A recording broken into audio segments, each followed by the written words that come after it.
Scaling is great if you want the sacrifice that comes with scale. I work 24/7. I love what I do, right? So like I work constantly, to build it to that point. But that is the question there, is what are you willing to sacrifice to scale, right? This is the Authority Builder Podcast. This is the place to come if you're building a professional practice and you want to be seen as the leader in your market.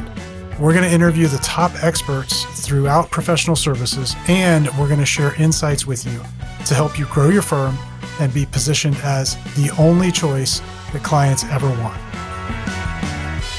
Welcome to the Authority Builder Podcast. I'm your host, Steve Gordon, and today we got an amazing interview for you. This is going to be perfect for anybody who wants to think about scaling a business.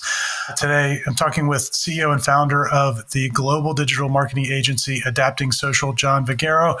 He started his business at age 17 to help his struggling family. It's a phenomenal story, and I know he's going to share it with us. But after 3 months in New Jersey in the winter, going door to door, trying to sell digital advertising, he got his very first yes. Can you imagine persisting 3 months before you get your first yes? And now, 15 years later, Adapting Social serves clients in over 20 countries. They work with companies like Bentley, Ferrari, Columbia University, Compass and Remax in real estate. And John's just got a phenomenal story of building a business from scratch without a lot of experience and being super successful at doing it. And so I'm really excited to have him here. John Vagueiro, welcome to the Authority Builder Podcast. Steve, thank you so much for having me, man. I'm honored. And I do want to just say, I want to go on the record and say, this guy literally is no joke. When you're on the podcast, you get a beautiful package in the mail. It's super, super amazing. I didn't expect it. I was just sharing with Steve before we clicked record here how like to get something like that physical is so amazing, because you just don't see things like that anymore, especially in the day and age we live in. Everything's so digital. So thank you for having me. And also thank you for my cool Yeti and my books. I'm really grateful. You're welcome. You're welcome. So you got a heck of a story. I would love for you to give everybody a little bit of deeper context beyond what's in the bio, so that they kind of understand where you're coming from and how you got to the stage of your career. Thank you. Yeah. So again, you said it pretty well. When I was 17, I had my parents had some financial issues, and my dad had that tough conversation with me about potentially losing the house and stuff. So I had to figure out like what I could do to help. And so I like to look at it like growing up, being in a position where, I had to like be very resourceful, because I'm the oldest of five. My mom's a stay-at-home mom. My dad's working, blue collar worker, doing construction, great family, had its normal challenges, right? And I think one of the things for me is that like when you look at, I like to look at it like from this perspective. Like if you look in sports, you'll see how most of the athletes in almost every, let's just say football, basketball, a lot of these people come from really tough upbringings, right? Like they have like, whether it's from the projects or they have really, really tough upbringings. Not saying I'm that person exactly, but the thing is they had something in them that they wanted to get out of that. They want to get their parents or their mom out of the situation. And when you look at that and you say, damn, I'm willing to do whatever it takes. There's no option B. There's only one way, and I have to do it. And there's no way I'm not going to do it. And honestly, every time like I'm talking to somebody, they bring up the whole like door knocking for 3 months, like looking at that perspective, right? When the why is big enough, the how will never matter. You'll just figure it out, right? Like you'll have to do it. And I think for me in my journey, I wasn't always the smartest kid. I was in classified classes. I had a learning disability growing up. I had terrible anxiety, growing up, even up until my mid 20s, and I think for me, my life, I've always been so, at my wedding, one of my best friends said that, if you know Vagueiros, they're very stubborn. There's a good sense in that, and then there's the negative sense in that. And I think for me, that focus and that stubborn relentlessness, was to take care of my family. And then on the other side of it, once I was able to do that, shift my whole thinking to that, wow, I go to school, I'm thinking that I'm not, meeting the standard at which the academia is expecting of me, right? So like, I'm not smart enough. And then I go and I'm starting to build some business. I'm like, wow, like this is really cool. These people are giving me opportunity. And it made me realize, wow, people can truly, like you hear these cliche sayings, right? Like you can do anything that you set your mind to. And I'm sure that's probably untrue more often, right? But if you are really, really committed to something, I think for me, like that's who I am, right? Like I'm just somebody like if you and me, or you said, hey John, you and this other guy are going to get on a treadmill, or you're going to play chess, or you're going to do something, like I'm going to be so competitive to the point where like if I have to die on that treadmill before that person gets off before me, I'm going to do whatever the hell I have to do to keep myself on that treadmill because I'm very competitive. And I just think overall for me, like, I'm not the kind of person that's like, I'm not a bragger. For me, like I have friends who are successful and will share things like, oh, I'm a millionaire, I'm this and that.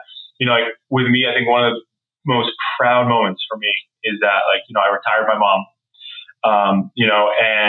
For me, I have amazing people at Adapting Social, and my other companies, Commodity and, some of the real estate stuff that I have. But I think for me, it really comes down to that core is that like I always had limiting beliefs in myself. And then this whole challenge that happened to me gave me this whole new perspective of things are possible if you really like commit and you stay consistent, right? Because when things get hard, obviously what do? We want, it's our natural instinct to want to be comfortable.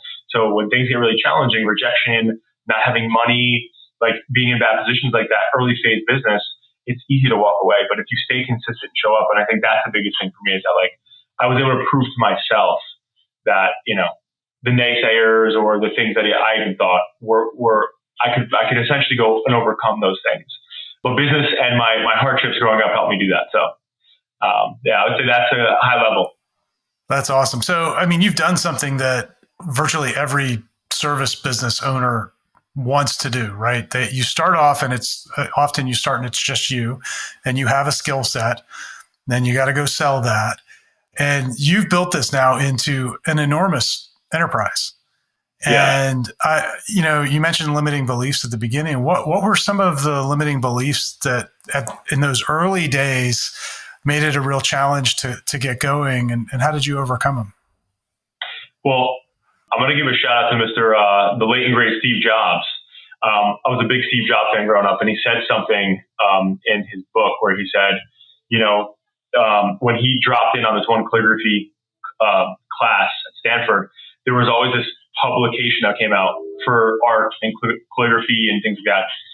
And they were shutting down the publication. And the author who was putting it out for so many years, he had a final closing note. And the final closing note essentially said, the one thing I wish for everybody is that you stay hungry and you stay foolish. And I think for me, to answer your question, I didn't really see it as that. When I was at that age level, because I thought I had nothing to lose, I was still at my parents' house, right? I mean, I had everything to lose because I had to get them out of that position. But like, I knew in my heart that like, if I kept going, right? Like, and when I read that when I was 17 and I saw that area or that quote that said, stay hungry and stay foolish. And I read what Steve Jobs interpreted it as, and, you have to be hungry to keep going and to be relentless, but you have to be foolish enough to not be too logical and say, well, you know what? I knocked on doors for 30 days, John. Why? You can't go 31 days. You can't go 31. 30 days is enough, John. Okay. But I was foolish enough to keep pushing forward. I kept going. And in my mind, I kept thinking, I'm going to get to this. So I still am a very extreme optimist. I'm a very glass half full kind of guy. So I would say the only thing that I would look at as my limiting belief at that point in time was if people would take me seriously. So I wasn't worried about like, okay, eventually somebody will give me a yes. Like statistically, I can't get 1,000 no's, right? Like that would be just bad. So like statistically, I got to get one yes. I don't care how many doors I got to knock on. But I think, because again, I'm 17, I look visibly young, right? And at the time I had like a suit that was like from like probably my mom brought me to like a wedding or something when I was younger, because I was going to have a suit at 16. And it like didn't fully fit me. I remember the suit, like I have a picture of it, like the suit, like literally the arms came up like here on me. And I'm door knocking, going to pizzerias in a suit and tie. And they're like, what is this little kid, like what does this kid want? And so I think for me, my limiting belief was like, they're not going to take me seriously. But Steve, what I love about what I do and why I will do it for the rest of my life in the community of entrepreneurship is when I started knocking on these doors and eventually started getting some yeses, even the no's. Every entrepreneur, I like to say, has their own version of their own fucked up story, right? and when I say that, because I had, again, my family issues, definitely there's some other things with alcoholism and whatever else. But the financial problem was just one component. And I think when I hear other people's journeys, when I was going and door knocking, they're like, why are you doing this? You're in high school. Go, work at Best Buy or something. Like, why are you trying to do this? Everybody has their story. And then when I started to realize these people who started to give me an opportunity were like, John, I like that you're young and you're out here doing this. Can you talk to my son? I used to get that all the time. Can you talk to my kid? He's sitting there playing video games on the couch and you're out here, you just got your license and you're doing this. So I think for me, the limiting belief of them not taking me seriously was really quickly solved, thank goodness, when I started getting some of these yeses and people were really respecting that I was starting early. And they would tell me stories about how they started when they were 15 or 16, or how their grandfather came to this country with nothing and he had $1 in his pocket and he was 20 years old, right? And built an empire. So it was I heard these things and I'm like, these guys are rallying me on. Like even the ones that didn't like me, they were like, keep going. I was running a marathon and people were trying to give me water and keep going. So that's what I would say to answer your question. And by the way, I'm a rambler, Steve. So if you have to shut me up anytime, feel free to just shut me up. But I think that's the thing that I had limiting belief in this. Am I going to be taken seriously?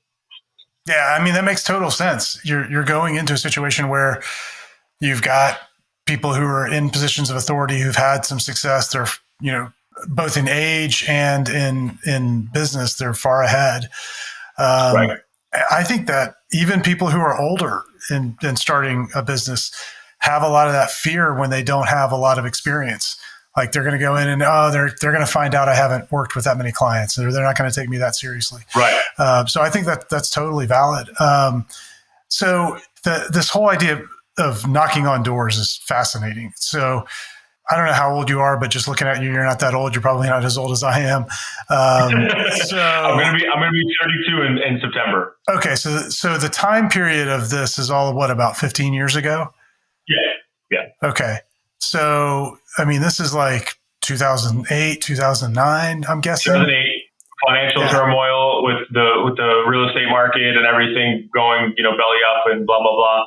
I mean, when I think about knocking on doors, I think of 1962, as when that was in vogue, right? Yeah. And so to do something like that at a time when in business it really was looked on as God, who does this anymore? I mean, well, I was annoying, it was annoying to them. Yeah. So, I mean, I think it's just, I love the determination in that story and the fact that you're just willing to do whatever, that's what you had access to. Right. And so you did it, which is awesome. So let's fast forward a little bit. Okay. So it's one thing to kind of get off the ground and get out of the pile and get started. And it sounds like you were able to do that early on, but building a service business is a challenge because you're selling people's time and experience and expertise. Yeah. And scaling that's super hard, right? So how have you handled, I mean, you've scaled quite a big company. How have you handled and thought about expanding over time and trying to do that so it creates leverage and profit? So when I first started making some decent money, I was doing it by myself still. And I was the one man show, right? I would go out, I'd be building the websites, and you have to remember, 2008, businesses weren't really on social media channels at that point in time yet, especially not all of them. And so it was a different environment economically for people to say, I'm going to invest. I remember when I was door knocking, people were I don't need a website. I was getting that stuff. I don't need that, right? It was at that time. So the thing is when I first started, I had one, I always have a story because I had one client who was can you do my emails for me? The blast? And I was I wouldn't even know what to charge you for it. And he's right now the guy who's doing it, he's doing it for $300 a month at that time. And he's if you could give me a better deal, I'd rather go with you. And I was okay. I was listen, I'll do it for $250. And he's all right, fine. I'll save the $50. So, and then from that point, started doing emails. And then what really helped me scale was going back to that time. If you think back to 2008, right? Google Ads, right? They were Google AdWords then. So Google AdWords at that point in time was nothing. I was paying pennies on the dollar for leads, and I was everywhere, right? Because I was okay, I'm making some money. I'm gonna reinvest it into that. And I think that's when I started getting into advertising for businesses, and I started going to different people. So what helped me scale, which is so great, was that I helped At the time, it was a roofing company. And the roofing company was like, listen, like right now, we really need to scale up. We're plateauing. It was a second generation business. And, they're like, we really need to scale. I think at the time they were probably doing close to like $650K a year gross. Not a lot of guys on the road, not a lot of trucks, like just small team. And he's like, I really want to crack $1 million. And I was like, all right, well, like I just started doing this advertising stuff. Like I can put this, building his website. And I was like, let me put some stuff out there for you. So in year one, we got him to 1.5. And not when I say we, right, it's me. So I was doing it. And he's like, dude, I'm gonna name my son John when I have a kid. And I'm like, dude, like this is really cool. And I'm helping this guy. I'm seeing him hire more people. I'm seeing him put more trucks on the road and scaling.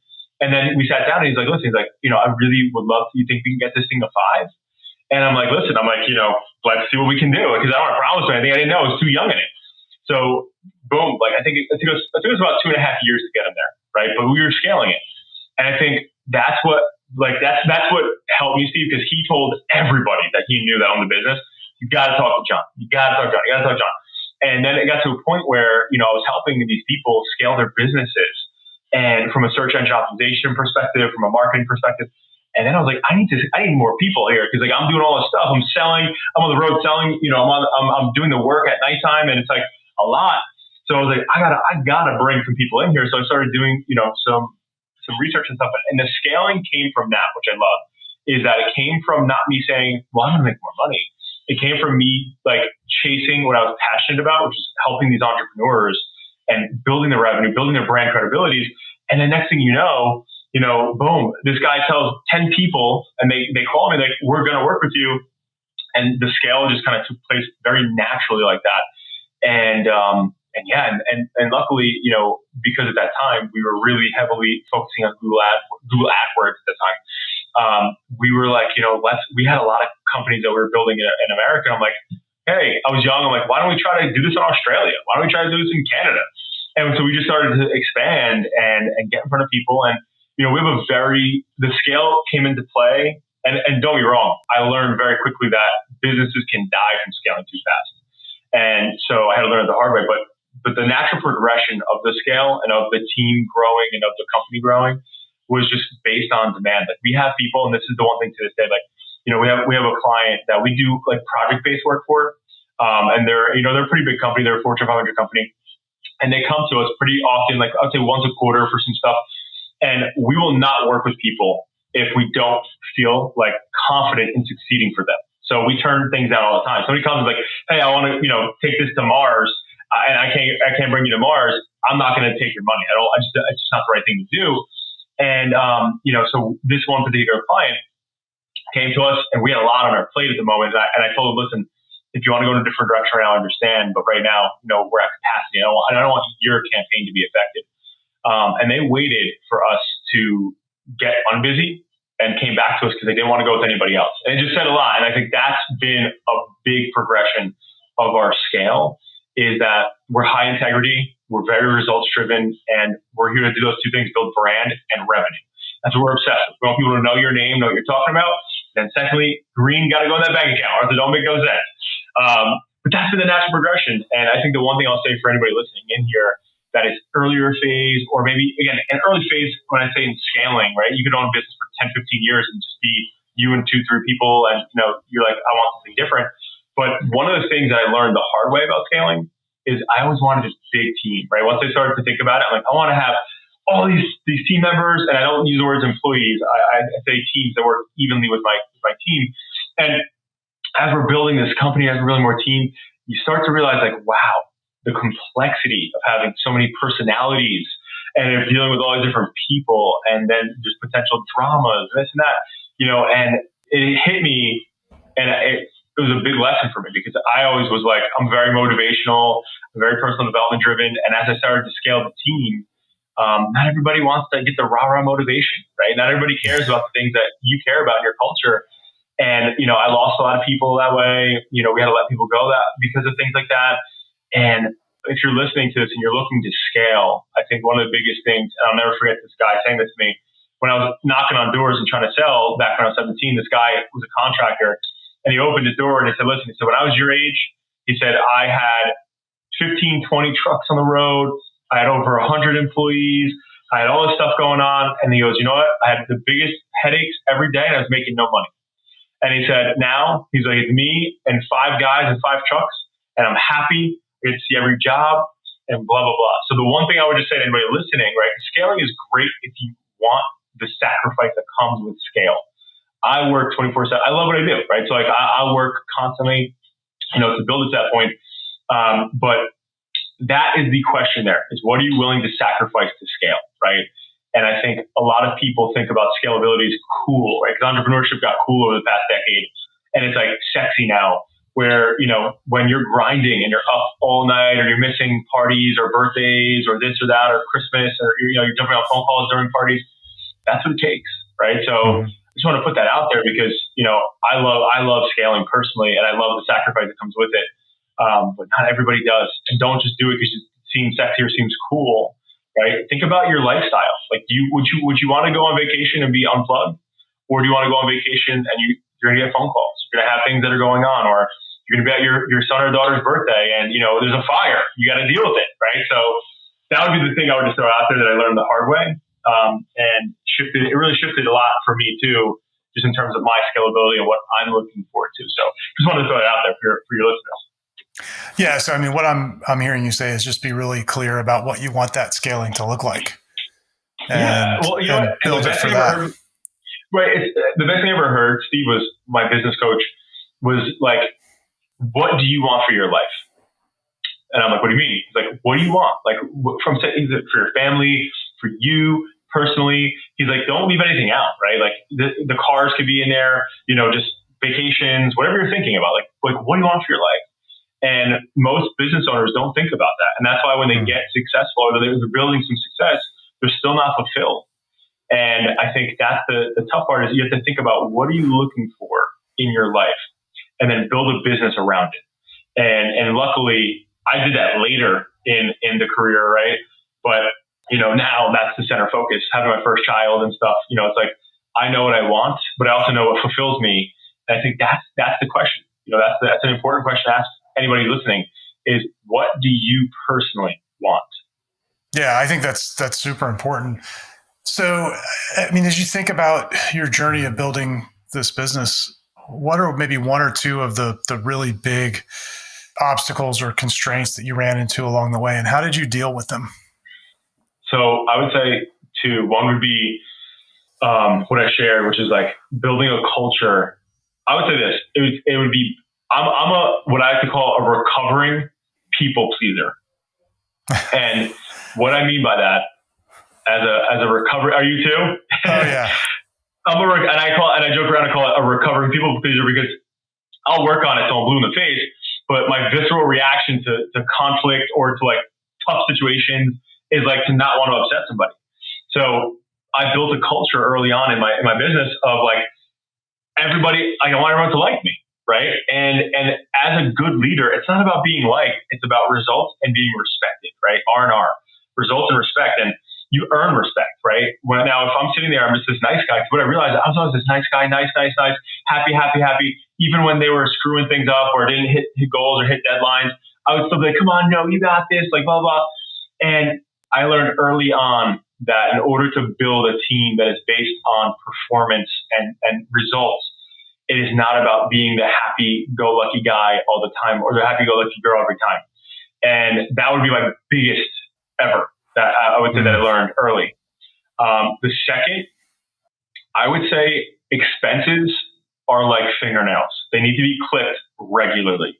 And with businesses, the reason why most businesses wind up failing is because they build I want more team members. Boom, expense. I want an office. The office can be so cool. Expense. But I also need a new car. Expense. So it's like expenses in businesses either are doing one thing. They're either going to stay fixed or they're going to keep growing, right? It's very rare that they're decreasing. And one of the things that I had learned the hard way at one point, we were in a position where, my wife and I, my wife is my CFO here, we were having a conversation and this is before the pandemic, we found ourselves, we lost a couple clients, we were putting some of our own money, our savings into payroll and stuff. And, we got to a point where we were like, whoa, like, we're really like tapping this. And this is going back, over 7-8 years ago. And, I sat there and I was like, what the heck are we doing here? So from that, we built and got out of that position, right? And never went back, right? So we've never, and again, the one thing that I love is we are a debt-free company. We've never borrowed money from anybody. Like everything's been reinvested, from our own capital that we've earned and put back into the business. But one of the things that I sat down, a couple of years back and said, listen, I was like, every month we're going to sit down and we're going to look at all of our expenses. We'll look at every credit card statement. We'll look at every single financial bill that we have from our banks, from everything. And we're going to look at just like fingernails or toenails. What are we clipping, right? What do we not need? What can we change? And that has been super, super healthy for us as a business, because a lot of times you don't think about doing that. You're just like, well, okay, how do I just keep making more money? But sometimes you can make money by removing unnecessary expenses, right? Or expenses that are not, they're more more wants than they are needs. But those would be my two biggest that I would say stay really top of mind for me. Yeah, I think that's really key. I've seen it happen in my own businesses where expenses just get wildly out of control, and it just sort of happens if you're not paying attention to it on a regular basis. Things just have this tendency to grow, particularly today where everything is, everything that you're paying for is now paid for on subscription. Totally, like it's easy to start those things, and it's tough to kill them. It is. Yeah. So where is the future for you and for the business? What do you see out ahead? I know, as we're recording this in the middle of 2023, everybody's, getting nervous about the economy. Having been through a number of these cycles before, I'm kind of getting excited because this is the time to make a move. But what are you seeing coming up? What are the big growth steps for you going forward? Yeah. So personally, I'll start with personal. Personally for me, my wife and I are growing our family. We're focused on that. We want to have more kids and really grow. I'm a really family-oriented person. Business-wise, adapting social, we're looking to, every year we want to acquire another agency and build our business portfolio that way too. So we're on the horizon right now looking for another agency to acquire. Outside of that, our goal right now and what we plan to do and what we're aiming for with building this board and building the right team around us is to serve as many entrepreneurs, and businesses with effective results and effective branding and effective revenue, right? Like that's all we focus on. But, for me, I would say, in the future, our big goals are to get into that, arena where we are going to be $100 million agency. And so that's what we're focused on. And in order to do that, it takes, again, having the best team, the best talent, the best, mentors around us, the best board.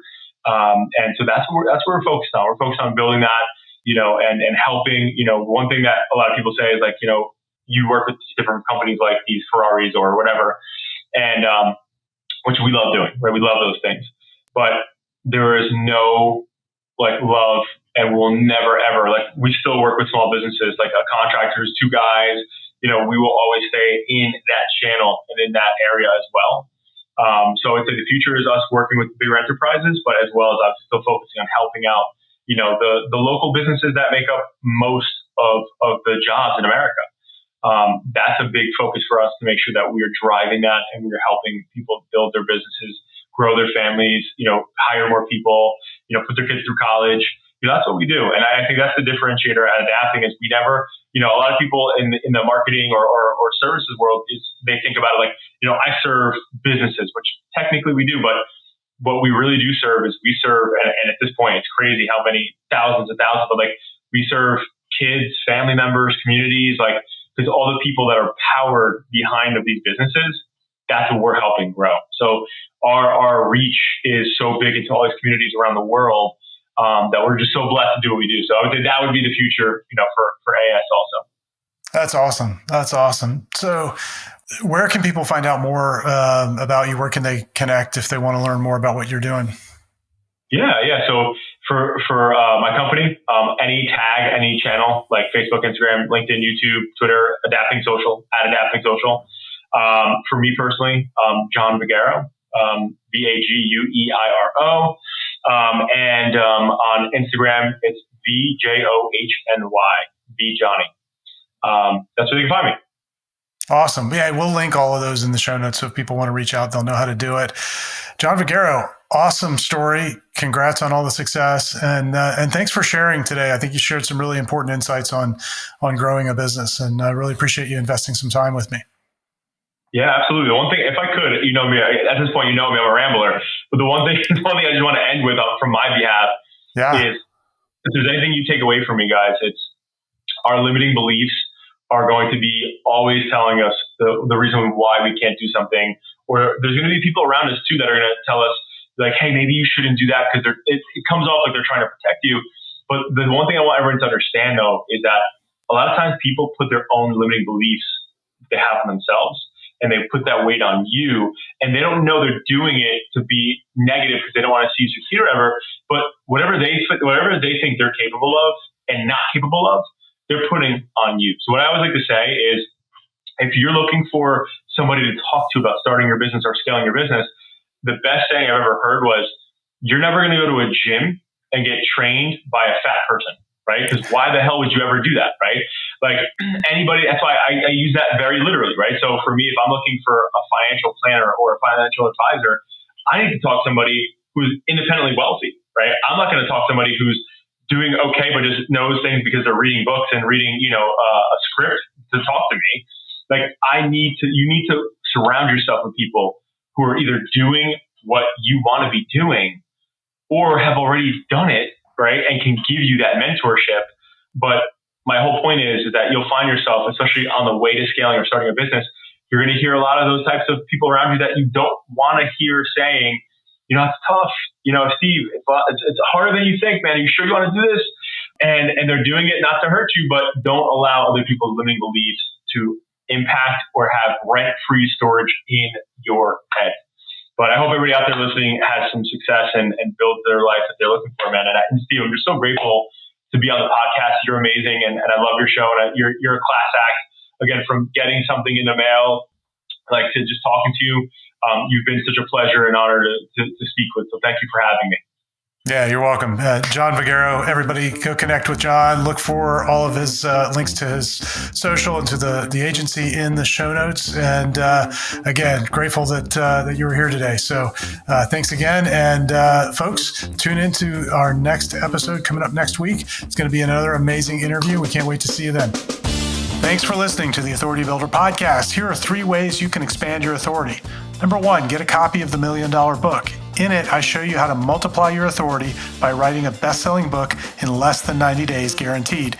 After all, you're the best spokesperson for your ideas. Go to authoritybuilderpodcast.com/book and get your copy. Number 2, join me for an upcoming Write Your $1 Million Book Accelerator, and let's jumpstart your authority building book now. For upcoming dates, go to authoritybuilderpodcast.com/accelerator. And number 3, work with me and my team to get your book done and bringing in business. Email me at steve@authoritybuilderpodcast.com and put "I want to write a book" in the subject line. See you soon.